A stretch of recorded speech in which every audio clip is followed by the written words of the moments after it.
Nagalit siya, nagalit. Ayun na ba, rum dos tubig bay. Bay. Ha? Ano ba, rum dos tubig bay. Di, kung ano niya.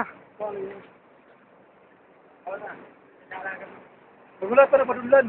Ha? Wala pa padunlan. Sadik. Ya, Sadik. Krab, krab. Krab, krab. Oh, ito yung unggoy na takot sa kapwa niya. Oh, ano masasabi mo? Krab, krab ha? Hindi. Okay, okay. Oh, ikaw ano masasabi mo? Sa mga ngayon nakita mo na yung mga ano mo, yung mga kamag-anak mo, ha? Ano masasabi mo? Parang hindi. Okay lang, okay lang. Okay lang ba? Oh, ikaw ano masabi mo na nabisita mo na yung yung mga kamag-anak mo? Ah.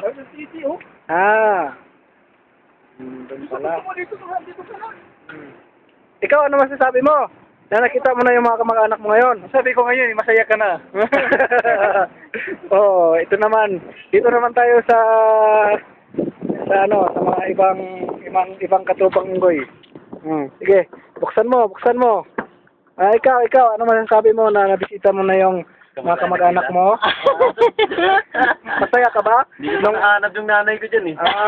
Baka nagluto pa. Oo nga. Ikaw, ano masasabi mo na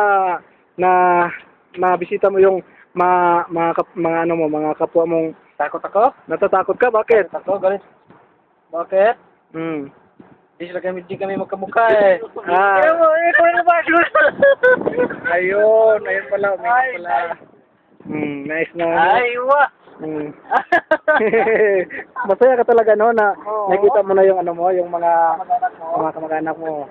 Salamat. Sige, dito naman ako sa iba, kay Mr. Joel. Mr. Joel, anong masasabi mo na nakikita mo na yung mga katrupa mo at sa mga kamag-anak mo? Oh. Parang hindi na ito makapagsalita. Sa sobrang saya ba yan? Sige, salamat po. Sanay na sila sa picture, no? Sige. Ako medyo masaya din ako. Kasi ito yung araw na nakita ko ulit yung mga katrupa ko. Salamat po.